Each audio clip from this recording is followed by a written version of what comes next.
What's up everyone, Ashley here. Welcome to Ashley Talks Movies. So Zola is a new movie out in theaters. It originally premiered at Sundance last year and generated a lot of buzz, mainly from the fact that the story is based on a Twitter thread that went viral back in like 2015 or something like that. So if you don't know that story, here's the quick version.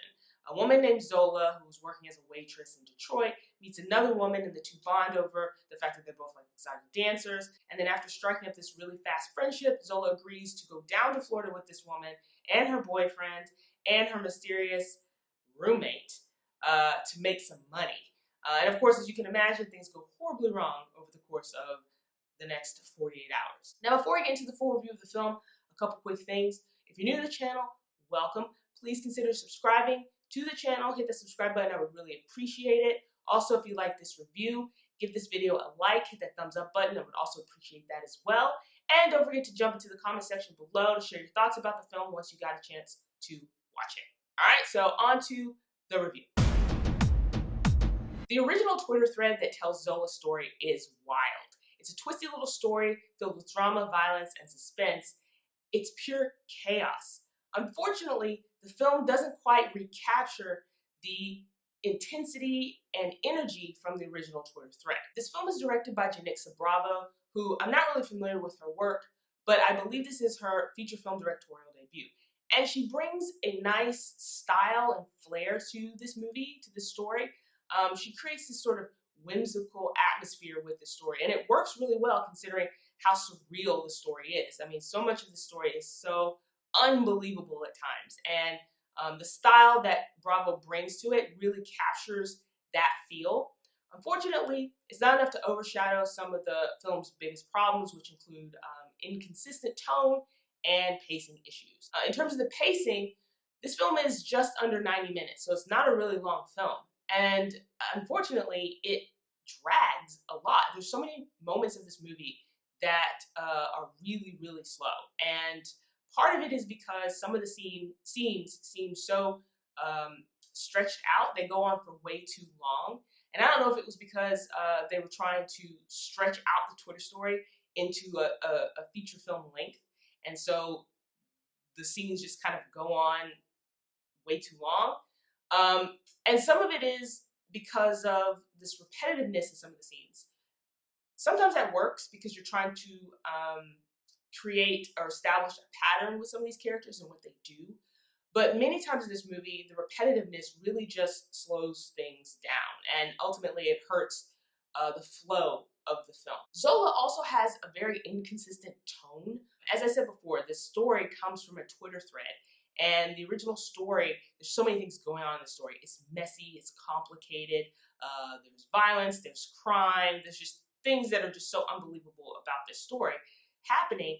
And so the film tries to capture that. Unfortunately, it doesn't do a good job of balancing all those elements. And so what you have is, it feels like this film is just a mashup of all these different types of genres. You have a gritty crime drama, and then you have like a comedy, and then you have like a dark comedy, and then you have a sort of a thriller, and it's just all these different elements, and they don't really mesh well together.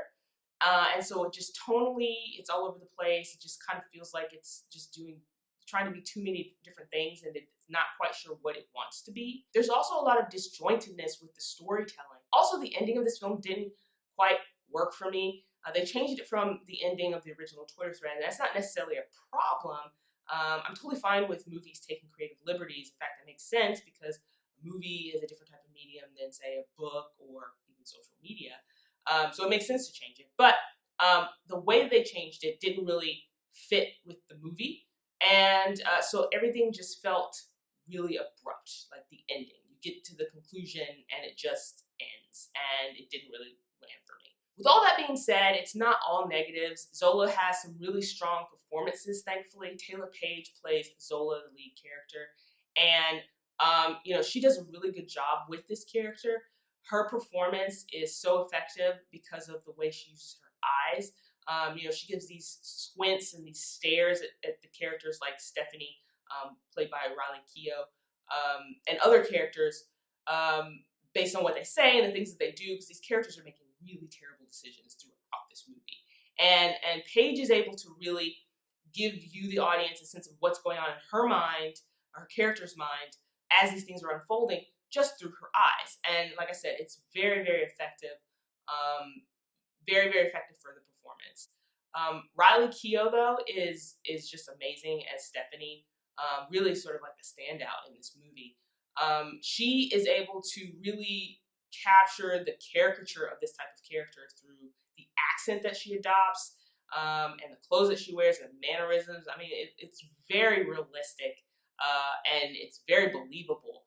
And she does a great job. And she's given more to do and more opportunities to shine in this movie. Again, I don't know if that was on purpose, but because of that, that's why her performance is such a standout. Also want to give a shout out to Colman Domingo. The last few movies that I've seen him in, some of the projects that he's been in, he's just been fantastic, and this is another case of that. I mean, he's a really great actor, and I'd love to see him in more movies and things. And he does such a great job as the quote-unquote roommate that we later find out is not a roommate. And he is so menacing as this movie goes on, as the story goes on, and he's able to really capture that. And there's a specific thing that his character does in the movie, I'm not going to spoil it, that really is really effective with that shift and that layering with his character. And he does, like I said, such an amazing job. There's also a really funny moment towards the end of the film where the story sort of shifts perspectives. And although it's humorous and, like I said, it's really funny, it felt a bit out of place. Again, this goes back to what I was talking about with the sort of disjointed feel of this movie. It just didn't work having that scene, that sequence towards the end of the movie. It would have been more effective maybe if they had sprinkled that kind of element throughout the film, or at least moved that part up a bit. I don't know. Like I said, it was funny. It was a funny sequence. It was a funny moment, but it just felt out of place where it was. Overall, Zola is a very entertaining film, even though it does have some flaws.